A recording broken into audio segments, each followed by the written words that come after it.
Hello प्यारे बच्चों, welcome to Om biology tutorial. मैं रचना सानी, आपकी बायोलॉजी टीचर। आज आपको कौन सा टॉपिक कराने जा रही हूँ।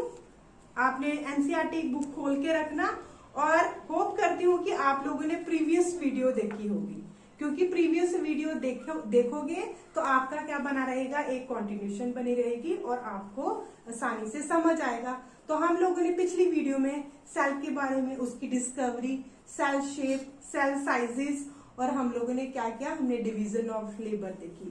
तो आज हम लोग जो है हमारा नेक्स्ट टॉपिक करेंगे, what is cell made up of. जो सेल है वो किसका बना होता है, what is cell made up of. यही है ना आपका जो है एनसीईआरटी की बुक के अंदर भी नेक्स्ट जो है टॉपिक।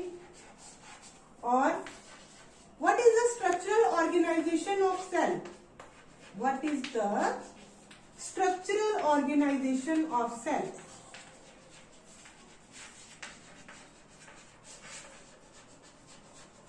ऑर्गेनाइजेशन ऑफ,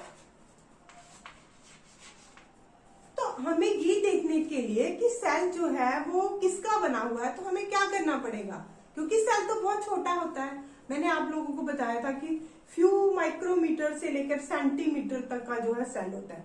तो अगर हम लोग जो है उसकी डिटेल स्टडी करना चाहते हैं तो हमें जो है सेल को किसके अंदर देखना पड़ेगा, माइक्रोस्कोप के अंदर देखना पड़ेगा। और जब हम लोग जो है उसको माइक्रोस्कोप के अंदर देखेंगे एक सेल को, तो हम लोगों को सेल के में दो पार्ट नजर आएंगे। और वो दो पार्ट कौन कौन से होंगे, एक होगी प्लाज्मा मेम्ब्रेन और दूसरा होगा प्रोटोप्लाज्म।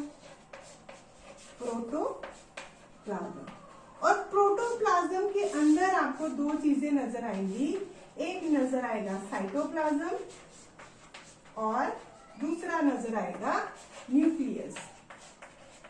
थोड़ा सा डायग्रामेटिकली समझ ले कि ये तीनों चीजें या चारों चीजें आपको कहाँ कहाँ पे नजर आएंगी, ये आपको एक सेल के अंदर नजर आएंगी।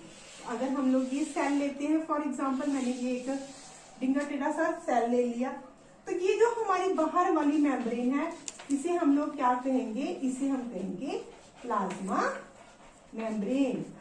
और इसके अंदर जितना भी लिविंग मटेरियल प्रेजेंट है, फ्लूइडी मटेरियल प्रेजेंट है, ये हो गया हमारा प्रोटोप्लाज्म। न्यूक्लियस के लिविंग मटेरियल को भी मिला के जितना भी सारा का सारा लिविंग मैटर है, इसे हम क्या कहते हैं, इसे हम कहते हैं प्रोटोप्लाज्म। और प्रोटोप्लाज्म जो है इसमें आपको दो चीजें देखने को मिलेंगी, ये हो गया हमारा न्यूक्लियस और ये हो गया हमारा साइटोप्लाज्म। तो आप लोगों ने क्या देखा, आप लोगों ने जब आप लोगों ने जो है माइक्रोस्कोप के अंदर एक सेल को रखा, तो आप लोगों को ये जो है क्लियरली आपको नजर आए स्ट्रक्चर, प्लाज्मा मेम्ब्रेन, साइटोप्लाज्म और न्यूक्लियस। तो ये जो साइटोप्लाज्म और न्यूक्लियस है ये किसके पार्ट है, प्रोटोप्लाज्म के पार्ट है। तो आज हम लोग जो है क्या करेंगे, आज हम लोग अपना फर्स्ट पार्ट करेंगे जो क्या है, प्लाज्मा मेम्ब्रेन और सेल मेम्ब्रेन। तो ये आप लोग जो फ्लो चार्ट है ये आप कॉपी के ऊपर नोट करो। फिर हम लोग जो है प्लाज्मा मेम्ब्रेन की डिटेल करेंगे कि आखिर ये जो आपको पतली सी थिन सी जो है मेम्ब्रेन नजर आ रही है, क्या है ये पतली सी मेम्ब्रेन। बहुत फंक्शन है इसका सेल के लिए, इसका बहुत ही काम है, ये गेट की तरह काम करेगी सेल के लिए। तो चलिए हम लोग करते हैं हमारे प्लाज्मा मेम्ब्रेन कि प्लाज्मा मेम्ब्रेन क्या है, फीचर्स क्या है, सबसे पहले हम लोग देखेंगे प्लाज्मा मेम्ब्रेन के।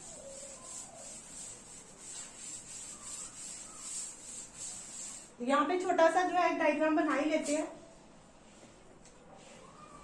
हमेशा किसी भी सेल के जो सेंटर है उसमें न्यूक्लियस होता है और बाहर क्या होता है, साइटोप्लाज्म होता है। ये है उसकी प्लाज्मा मेम्ब्रेन जिसके बारे में हम लोग बात करने जा रहे हैं, प्लाज्मा। तो ये हमारा, हम लोग अगर फीचर्स देखें प्लाज्मा मेम्ब्रेन के, क्या है प्लाज्मा मेम्ब्रेन, ठीक है बेटा, क्या है plasma membrane. It is thin living है ये, इलास्टिक, क्या है बेटा ये, it is thin elastic and outer most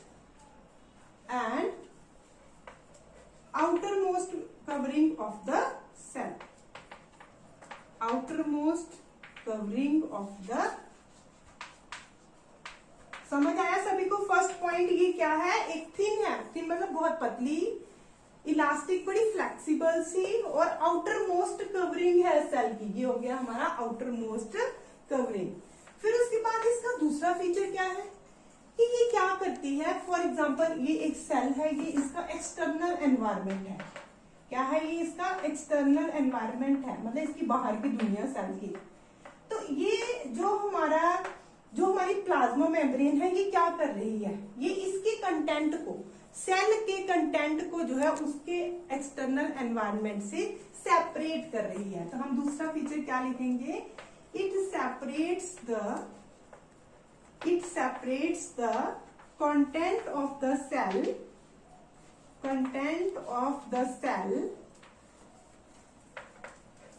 from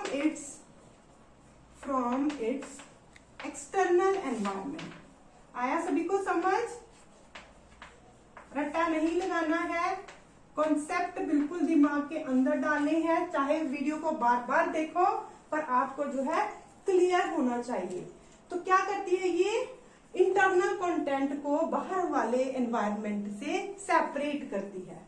फिर उसके बाद हम लोग जो है थर्ड लिखेंगे कि ये क्या है, ये एक बड़ी फ्लेक्सिबल मेम्ब्रेन है। इट इज फ्लेक्सिबल, और ये इसकी फ्लेक्सिबिलिटी की वजह से ही कुछ सेल्स ऐसे होते हैं जो क्या करते हैं, फूड मटेरियल को एनगल्फ कर लेते हैं। और इसका एग्जांपल हमें एमीबा के अंदर देखना पड़ेगा। एमीबा की जो प्लाज्मा मेम्ब्रेन है इतनी फ्लेक्सिबल होती है ना कि उसमें कोई माउथ नहीं होता। वो जो फूड को कैप्चर करता है ना, फूड पार्टिकल को जो एनगल्फ करता है, वो किसके थ्रू करता है, वो अपनी प्लाज्मा मेम्ब्रेन के ही थ्रू करता है। जैसे फॉर एग्जांपल अभी थोड़ा सा डायग्राम बना के दिखा देती हूँ, आपको समझ आ जाएगा। जैसे इसको कोई फूड पार्टिकल दिखा, ये एक एमीबा है, जैसे इसको कोई फूड पार्टिकल दिखा, इसने क्या करना है, उसके बाहर बना लेने हैं फुट लाइक स्ट्रक्चर, जिसे सूडोपोडिया कहते हैं। और जैसे ही मतलब इसकी फ्लेक्सिबल मेम्ब्रेन इतनी ज्यादा फ्लेक्सिबल है कि इस तरह से इसने इसके इर्द गिर्द क्या बना लिए, फिंगर लाइक प्रोजेक्शन बना लिया और इसको अंदर जो है धकेल दिया। तो हम लोग क्या लिखेंगे बेटा जी, हम लिखेंगे कि ये जो हमारी प्लाज्मा मेम्ब्रेन होती है ये बहुत फ्लेक्सिबल होती है। It enables the cell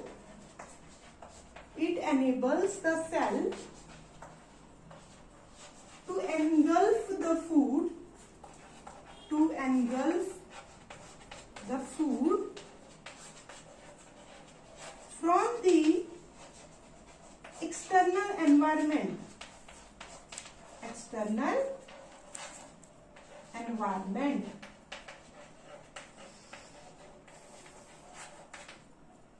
and this process is known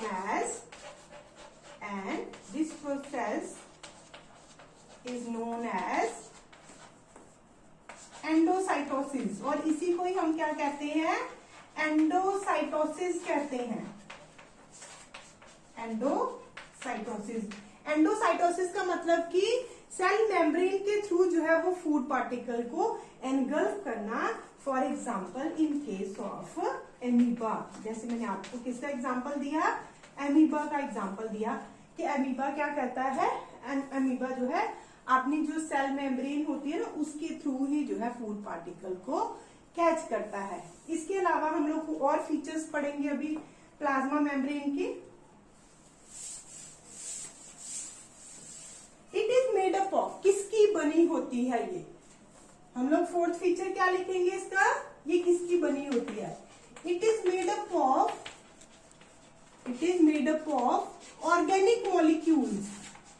organic molecules की बनी होती है ये। और वो ऑर्गेनिक मॉलिक्यूल्स कौन कौन से, लाइक कार्बोहाइड्रेट्स,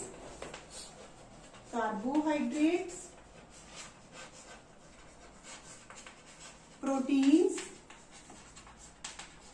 एंड फैट्स। ये जो है ना हमारे कार्बोहाइड्रेट, प्रोटीन और फैट्स, ये ऑर्गेनिक मॉलिक्यूल्स हैं। तो इसलिए हम लोग कह रहे हैं कि प्लाज्मा मेम्ब्रेन इन तीनों ऑर्गेनिक मॉलिक्यूल्स की बनी होती है, कार्बोहाइड्रेट, प्रोटीन्स और फैट्स की। इसके अलावा हम लोग नेक्स्ट फीचर इसका करेंगे कि इट ऑल्सो प्रिवेंट, सबसे पहले तो आप लोगों को ये वाली जो है चीज पता होना चाहिए कि ये फ्लेक्सिबल है और ये क्या करती है, ये सेल को जो है फूड मटेरियल एनगल्फ करने में मदद करती है। ठीक है, इतना कर लोगे ना। तो इसके बाद क्या होता है कि कुछ केसेस में क्या होता है कि ये ऐसा नहीं है कि सभी जो सब्सटेंसेस जो होते हैं उनको मूव करने देती है। देखो हम लोग पहले इतनी चीज समझो आप लोग, इट अलाउज और permit the entry of some material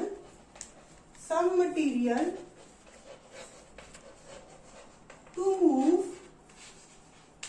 move in or out of the cell।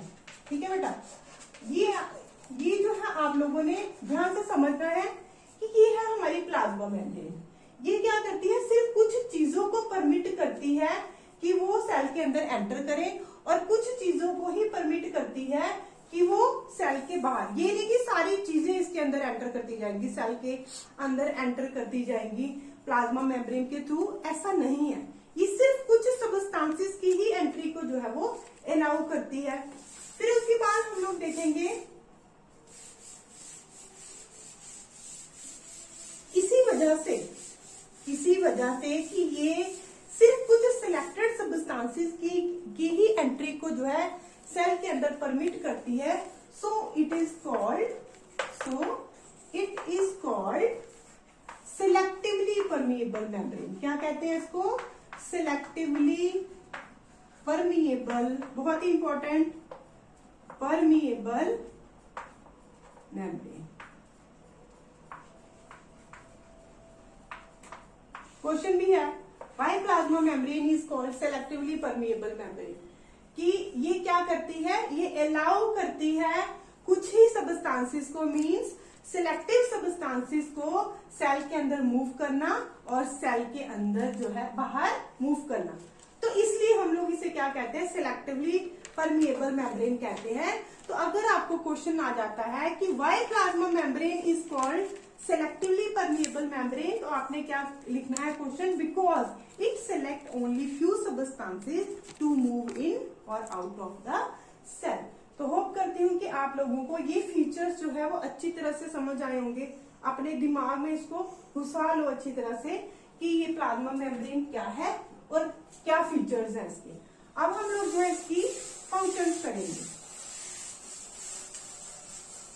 कि सेल जो है उसमें ये फंक्शन क्या प्रोवाइड कर दिया, मतलब सेल को क्या फायदा है जो है इसका। तो सबसे पहले तो ये हो गया फंक्शन, बहुत ही इंपॉर्टेंट फंक्शंस हम लोग लिखेंगे प्लाज्मा मेम्ब्रेन की। क्या कर रही है ये, एक शेप प्रोवाइड कर रही है सेल को। तो it provide shape to the cell. क्या करती है, it provide shape to the cell, shape to the cell. फिर उसके बाद क्या करती है बेटा ये, it protect the internal components of the cell. ये उसका जो इंटरनल कंपोनेंट्स है, मतलब जो अंदर वाले पार्ट्स हैं उनको प्रोटेक्ट करती है। It protect the internal components of the cell. It protect the internal components of the cell. बेटा आप लोगों को समझ आ रहा है, नहीं आ रहा है, किसी भी चीज की आप लोग इम्प्रूवमेंट चाहते हो ना, तो मुझे कमेंट सेक्शन में जरूर लिख के बताया करो ताकि मैं आगे से और इम्प्रूवमेंट करके आऊं। तो इसके अलावा इट अलाउज क्या करती है, ये अलाउ करती है किसको, मटीरियल्स को। It allows material to move in और out of the cell,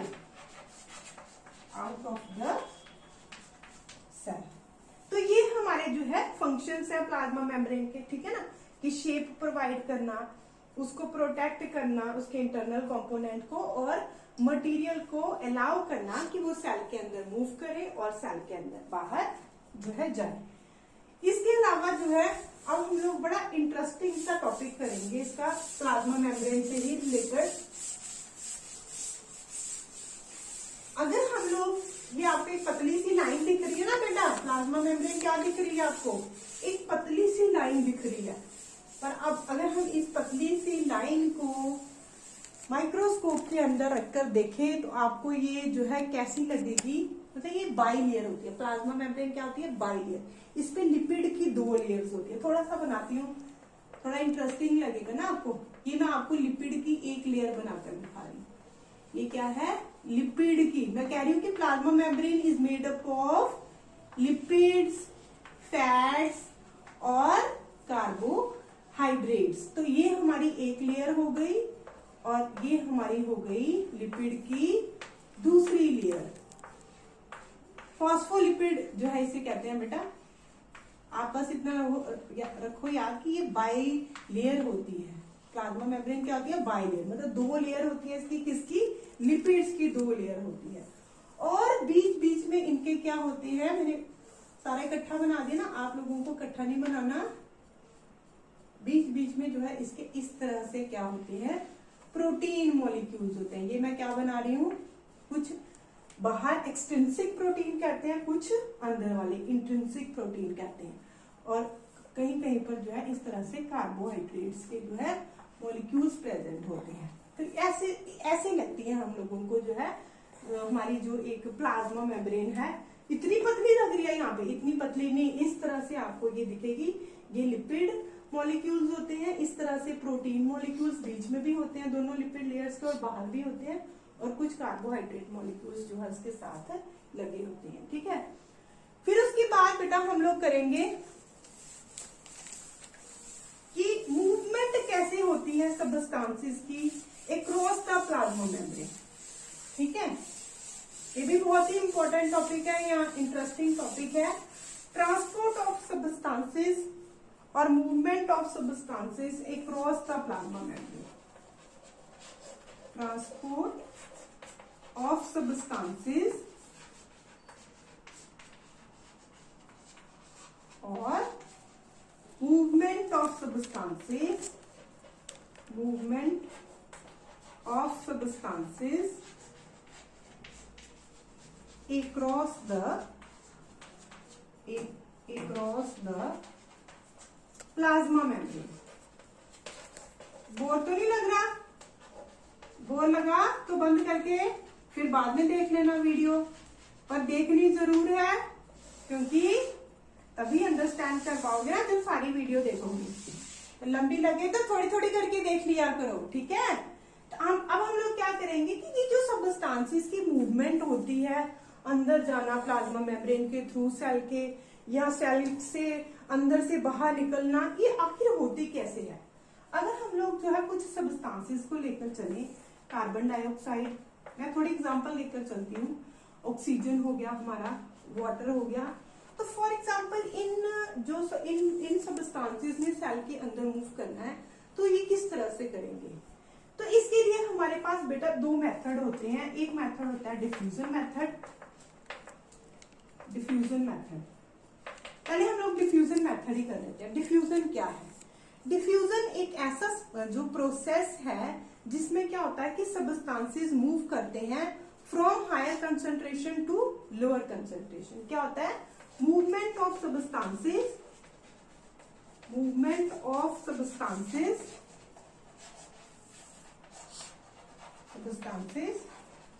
from higher concentration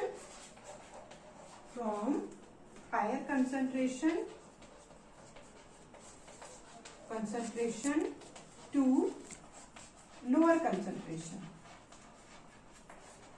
movement जो है सब्सटेंसेस का मूव करना हायर कंसंट्रेशन से लोअर कंसंट्रेशन की तरफ, उसे हम लोग क्या कहते हैं, डिफ्यूजन प्रोसेस कहते हैं। पहले डिफ्यूजन का मतलब आपको देखो कि कहीं पर कोई चीज ज्यादा है और कहीं पर कोई चीज कम है, तो अपने आप ही उस हाई जगह से या हाई कंसंट्रेशन से लो कंसंट्रेशन की तरफ किसी भी चीज का मूव करना, उसे डिफ्यूजन कहते हैं। और हमारे ये जो सब्सटेंसेस होते हैं ना बेटा, कार्बन डाइऑक्साइड, वाटर हो गया, ऑक्सीजन हो गया, कि इसी मेथड के थ्रू जो है मूव करते हैं। एग्जाम्पल लेते हैं। फॉर एग्जाम्पल हम लोग बात करते हैं कार्बन डाइऑक्साइड की। किसका एग्जाम्पल लेंगे हम लोग? कार्बन डाइऑक्साइड का।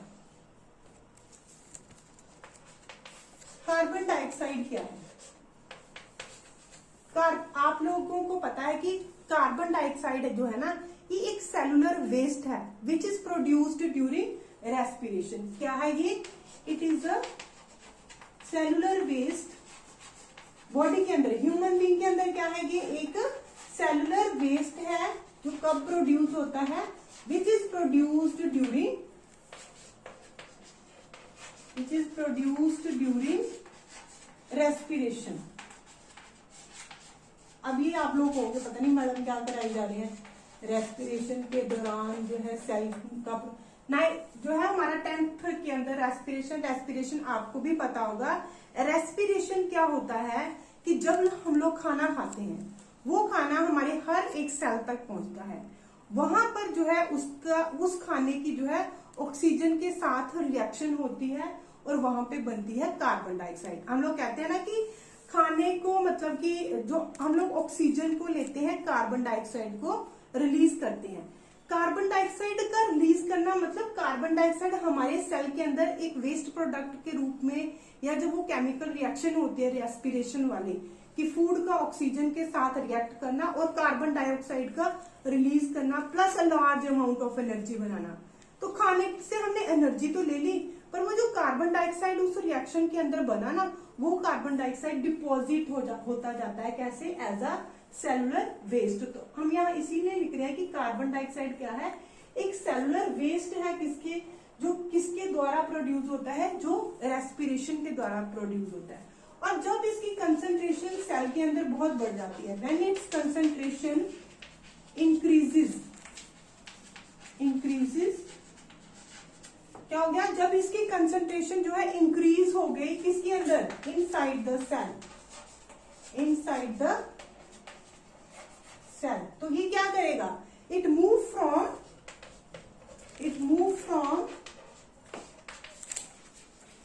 From higher concentration to lower concentration. तो ये हायर कंसंट्रेशन से कहां पे आ जाएगा? लोअर कंसंट्रेशन में आ जाएगा। तो इस तरह से होता है बेटा। इसके अलावा जो है, अब वैसे ही हमारा ऑक्सीजन है।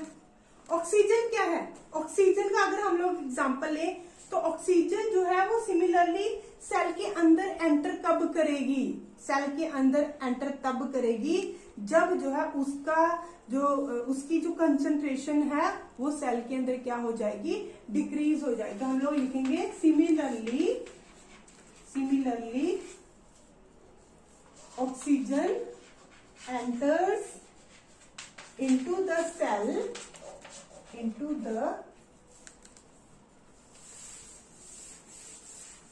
the cell by the process of diffusion. By the process of क्या बेटा? diffusion. When its concentration या when its level जो है decreases inside the cell. When the level of oxygen decreases inside the cell. तो इस तरह से देखो ऑक्सीजन ने भी और कार्बन डाइऑक्साइड ने भी कैसे मूव और जो है किया, या मूव अंदर किया या उससे जो है बाहर मूव किया, वो किया डिफ्यूजन मेथड के थ्रू। हमने कहा डिफ्यूजन एक ऐसा मेथड है जिसमें कोई भी सबस्टांस जो है वो हायर कंसंट्रेशन से लोअर कंसंट्रेशन की तरफ मूव करता है। मैंने आपको बताया कि जब कार्बन डाइऑक्साइड का कंटेंट जो है सेल के अंदर बहुत बढ़ जाता है तो अपने आप ही क्या करती है? डिफ्यूज कर जाती है आउटसाइड। और सिमिलरली क्या होता है? जब ऑक्सीजन का जो है लेवल सेल के अंदर जो है वो कम हो जाता है तो वो बाहर से डिफ्यूज कर जाती है सेल के अंदर। तो इस तरह से ये क्वेश्चन भी है आपका, how carbon dioxide and oxygen move in and out of the cell. तो आपने क्या बताना है? कार्बन डाइऑक्साइड और ऑक्सीजन कैसे मूव करती है? By the process of diffusion. उसके बाद हम लोगों ने ये जो ट्रांसपोर्ट ऑफ हमारा सबस्टांसेस है अक्रॉस द प्लाज्मा मेम्ब्रेन, उसमें हम लोगों ने सेकंड पढ़ना है ऑस्मोसिस। एक ऑस्मोसिस प्रोसेस है जिसके द्वारा जो है सबस्टांसेस मूव करते हैं। और यहाँ पर ऑस्मोसिस जो है एक स्पेशल केस है डिफ्यूजन का ही। डिफ्यूजन को ही अगर हम लोग कहें कि या ऑस्मोसिस हम लोग कहें कि ऑस्मोसिस एक स्पेशल केस है डिफ्यूजन का। करना यहाँ पर भी सबस्टांसेस ने या वाटर मॉलिक्यूल, यहाँ पे हम लोग सिर्फ वाटर मॉलिक्यूल, जब वाटर मॉलिक्यूल्स की मूवमेंट जो है वो हाई कंसंट्रेशन से लोअर कंसंट्रेशन की तरफ होती है, पर किसके थ्रू होती है? Through a selectively permeable membrane. मतलब बीच में मेम्ब्रेन होगी, यहाँ पर एक सेल है, यहाँ पर दूसरा सेल है। जब वाटर मॉलिक्यूल की जो मूवमेंट है वो एक हाई रीजन से लो रीजन वाले एरिया में होगी, पर किसके थ्रू होगी?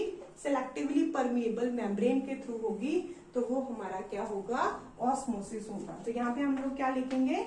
द मूवमेंट ऑफ सबस्टांसेस या the movement of water molecules, the movement of water molecules from a region of high concentration to region of lower concentration पर क्या मेंशन करेंगे? Through selectively permeable membrane, through selectively permeable membrane. तो देखो है ना, ये चीज हम लोगों को जो है एक जैसी ही लग रही है। एक जैसी मतलब कि हो वहां पर भी चीजें जो है वो हाई कंसंट्रेशन से लो कंसंट्रेशन की तरफ ही डिफ्यूज हो रही हैं। पर यहाँ पर हमारे पास एक कंडीशन है कि बीच में सिलेक्टिवली परमिएबल मेम्ब्रेन होगी ही होगी, तो ही जाकर जो है वो सबस्टांसेस मूव करेंगे from high region to low concentration या लो रीजन ऑफ कंसंट्रेशन। तो ये हमारा जो है डिफ्यूजन और ऑस्मोसिस है। तो जितने भी जो है सेल के अंदर सबस्टांसेस मूव करते हैं वो इन दो प्रोसेस के थ्रू करते हैं, डिफ्यूजन और ऑस्मोसिस के थ्रू। तो ये आप लोग जो है अपनी कॉपीज पे जो है नोट कर लो अच्छी तरह से, साथ साथ आप लोग नोट भी बनाते जाओ। तो यहाँ पे आज हम लोगों ने जो है प्लाज्मा मेम्ब्रेन किया, उसके फीचर्स किए, उसके हम लोगों ने फंक्शंस देखे, फिर हम लोगों ने देखा कि जो सबस्टांसेस की मूवमेंट होती है प्लाज्मा मेम्ब्रेन के अक्रॉस वो किस तरह से होती है। वो होती है दो मेथड के थ्रू, जो थे हमारे डिफ्यूजन और ऑस्मोसिस। तो होप करती हूँ कि आप सभी को जो है ये अच्छी तरह से समझ आया होगा। अगर आया है तो आप लोगों ने जो है क्या करना है? लाइक करना है, शेयर करना है और सब्सक्राइब करना है। सब्सक्राइब करना है मीन्स बेल आइकन को जरूर जो है दबाना है, घंटी बजानी है आप लोगों ने। क्यों बजानी है? अपने लिए बजानी है, क्योंकि जब भी मैं आप लोगों को नेक्स्ट वीडियो अपने जो है फोन लोड करूं तो वो आप लोगों को टाइम से मिल जाए और आप जो है अपना फर्दर जो टॉपिक है उसको कंटिन्यू कर सकें।